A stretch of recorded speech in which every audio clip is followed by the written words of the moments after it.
Hello there! This week's mutation of Shining Bright is Mists of Opportunity with Purifier Beam, Concussive Attacks, and Laser Drill. Welcome to the jungle, Commanders! Hope you like fun and games. Long-term exposure to terrazine provides plenty of both. Trust me. Someone out there is making a game of destroying my bots, though. They're ruining my research. I need you to guard those bots. Alright, so the stupidity of this match will be as explained here. Raynor, P2, it doesn't really matter as long as it's not P1, is going to be going mass mining. Zeratul, P3, is going to be soloing the entire match with no mining of his own. He actually manually stopped the automatic refineries at the beginning so that he wouldn't mine anything.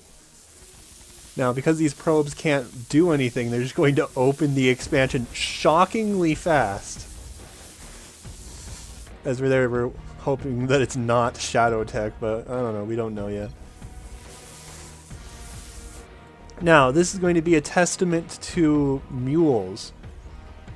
Once we get the second command center, because I'm too stubborn to actually build a supply depot for supply purposes, I'm going to be building as many command centers as possible to get as many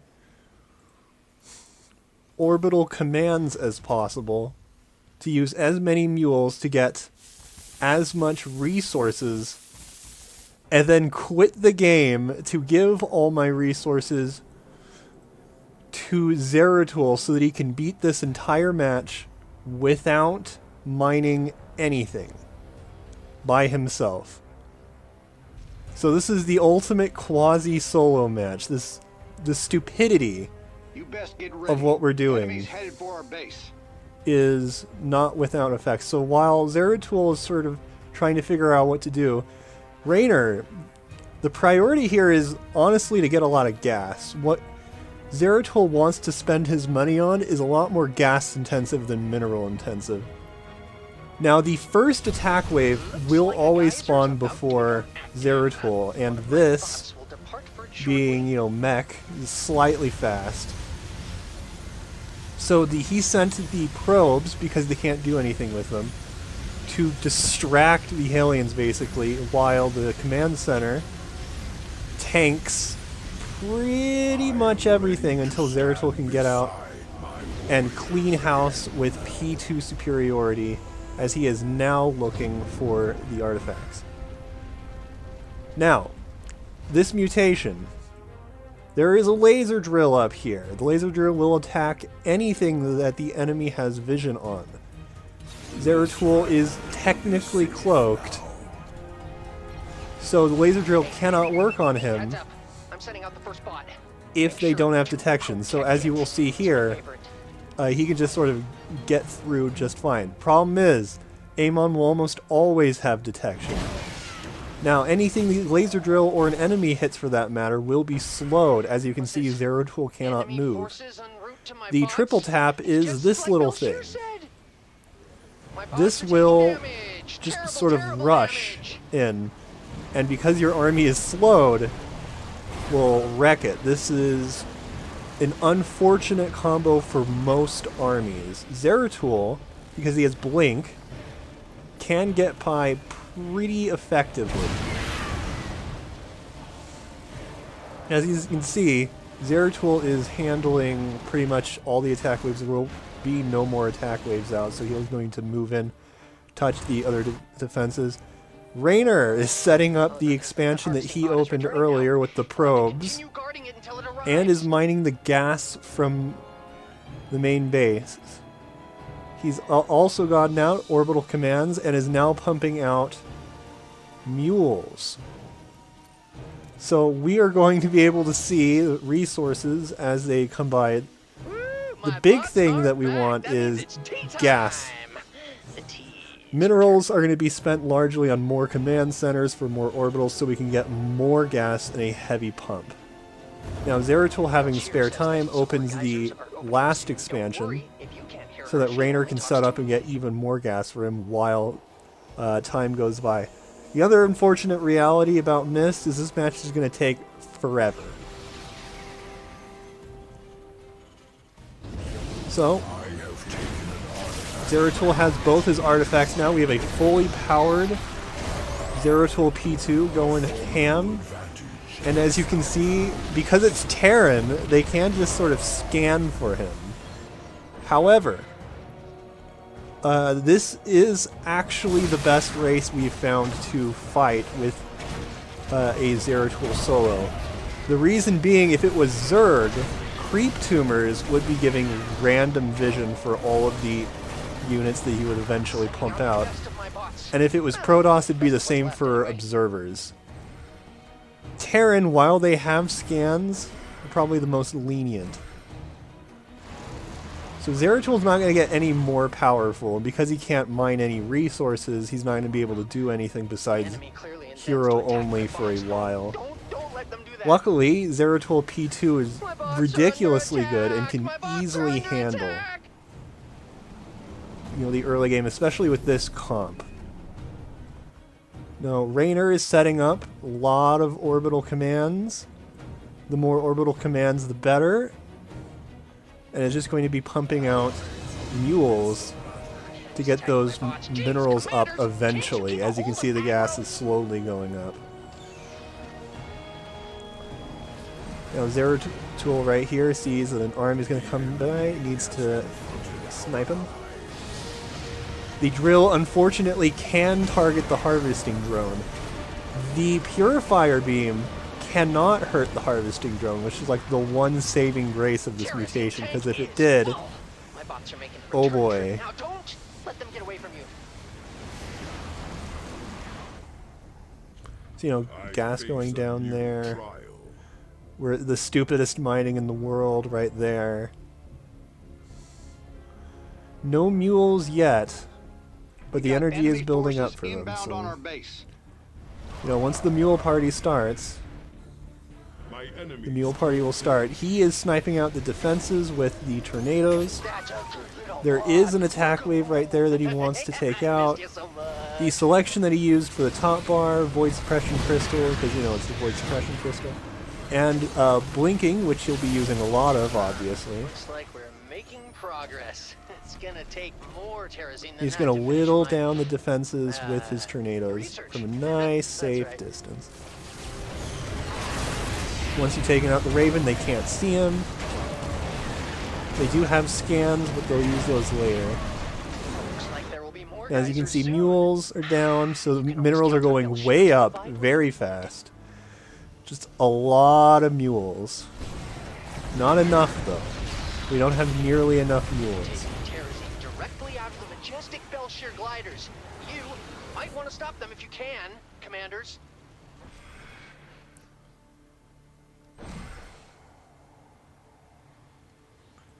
So, wave 3 of 5. This is the super long map. We're going to get a couple attack waves. The places the attack waves will spawn, there will always be a hybrid wave right here-ish later on. Other than that, they spawn over in this area and up there. Now this is the last section that we need to clear out for wave 5, but because it's right here during wave 3, we do it. And they don't have any detection, so we can just sort of abuse them.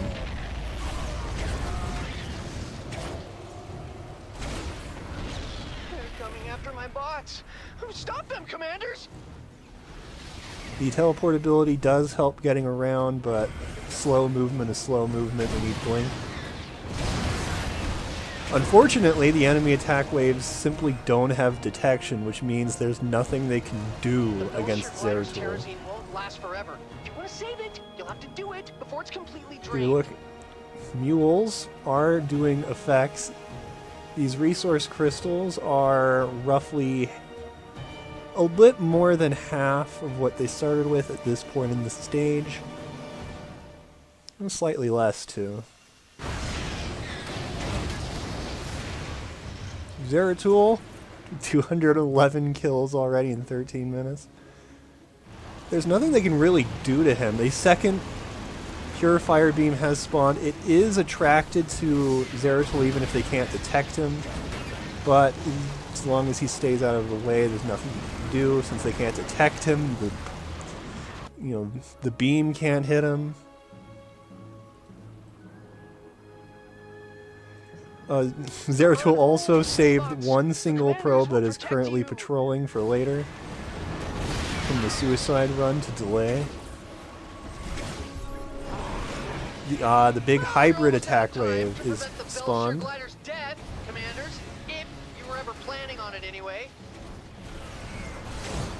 They took him out. Poor guys never stood chance. Energy is getting used for these mules. And the minerals are going up.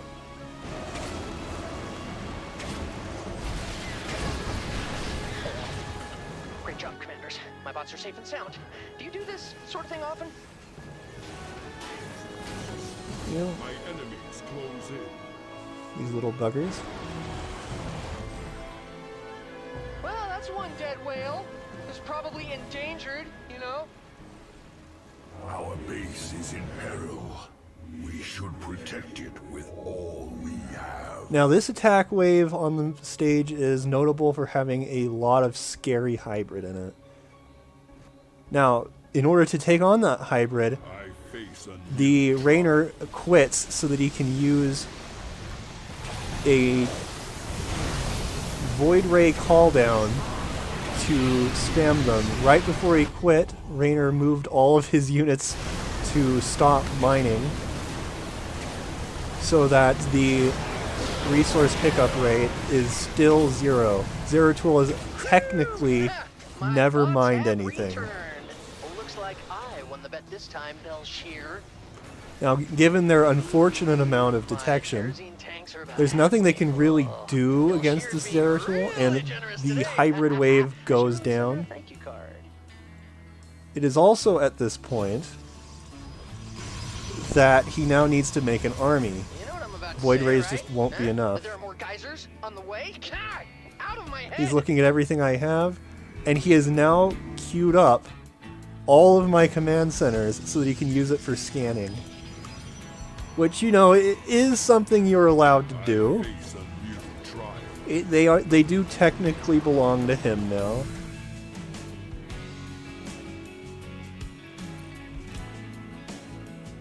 So, because he just has a billion minerals, he just makes a billion gateways. He's going to be using DTs, I believe. I'll blink. The core forge is there for teching purposes.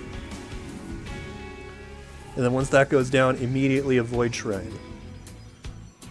Because gas is the limiting factor since he's going to be going DTs, pumping a ton of these out immediately isn't the huge concern. However, spending a bunch of minerals for Void Rays is going to help out a lot.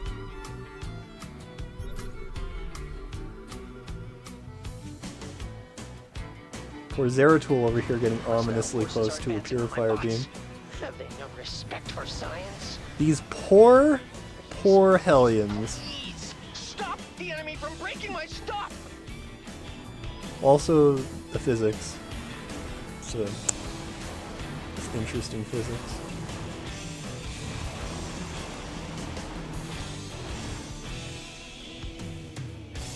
So, okay, now that he is pumping out a ton of Void Templar, the hyper-specialized DTs for Zeratul. This is a very convenient enemy composition as it's mostly ground mech. They don't have a lot of detection, which is good for the sake of this fight because, like, any time that they would see your army, the laser drill will hit them. The Void Rays come down here more or less just to delay them, hopefully. All enemies need to be removed from within the vicinity of the harvesting bots if they are to not kill them. Because any vision they have will target the thing. Because these units are cloaked, the laser drill cannot hit them if they don't have detection, which is what he's relying on largely right here. As you can see, there's very little they can do against Void Templar blink strats. Split the Zeratul and the Void Templar to cover two ends. This harvesting drill has taken a harvesting bot has taken a bit more damage. This one's almost dead, and this one's perfectly fine. There's another wave. Can't really do anything besides give vision against the harvesting bot. Which the harvesting bot will be fine. This attack wave is a bit more of a concern, and because of that, Science Vessel does have detection. Irradiate is a bitch and no one likes it, but blinking into giant piles of ground armies just deletes them. You can see none of the bots came out unscathed, but they did come out alive. The blink on the Void Templar, being able to deal damage in the path that it blinks, being done in mass, is remarkably effective against this ground comp. However, as you can see, he has spent all his gas, which is why we focused down on that immediately, with geysers literally everywhere. Now, all of the extra minerals that he got will be able to be spent on pretty much infinite void rays. Good news, Commanders. He's utilizing the command centers that he's got back to send a bunch of scans because he can and it's not mining. I need just a tiny bit more, Commanders. And there is the second bonus that we are not doing. Do you think you have the time to set it free? So, this is the hurry up and wait portion. This is the part of the map where literally everybody playing this map will go, wait, we're not already done? These are the last of the geysers, the last of their kind, all alone in the depths of space. Now this, the 3 purifier beams that have spawned, pretty much all stacking on top of one another.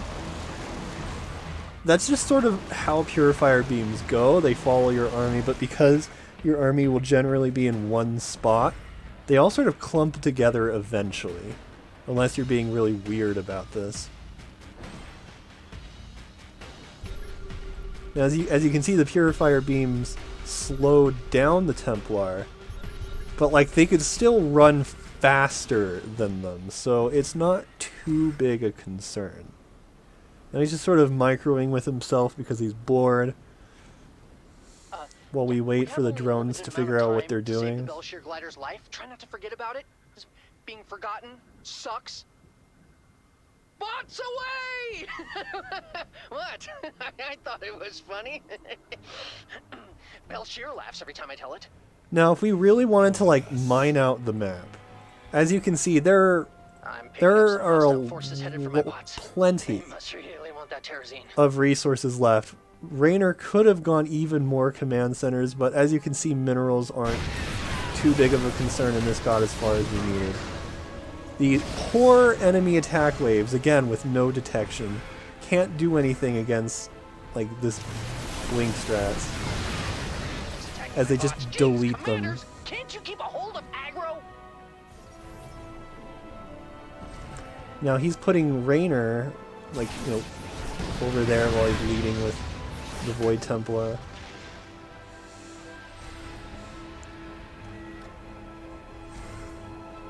Belshir glider is almost dead, Commanders. It's now or never. Literally, you can choose either one. You know, the Void Templar are going to be sitting in a place where Zeratul isn't, so they can cover 2 grounds at once. This, unfortunately, can't really do anything about that guy without Zeratul, so he's just going to run away. Now, because the Science Vessel can't, you know, in quotation marks, attack on its own, once you get rid of all of the ground forces, you'll just leave. Now, realizing that Science Vessels are now spawning in is bringing Zeratul with them to fight. So naturally, there will be no Science Vessels in this wave, except for those 2. And because Zeratul's in here, the spin can take care of the science vessels, except not really. This irradiate is incredibly unfortunate.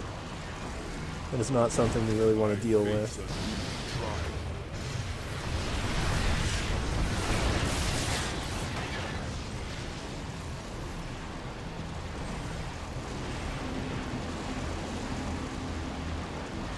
And we're basically waiting for the game to end. There are 2 waves left, more or less. The big final attack wave and then the attack wave after that. This will have a ton of hybrid and detection. This is the big wave that we need to worry about. So we went with both Void Rays and his army. The Void Rays will clean it up. And the army is going to run over and hit the last attack wave. And being destroyed. My bots, of Now, course. unfortunately, they, again, have detection, so a couple of these Void Templar are going to go down. They're not exactly in the best of health. But, as you can see, not only did we manage, but, like, the Legion weren't overly necessary after a certain point. Most of them casualty was just due to bad micro right at the end. However, it was, this lone survivor.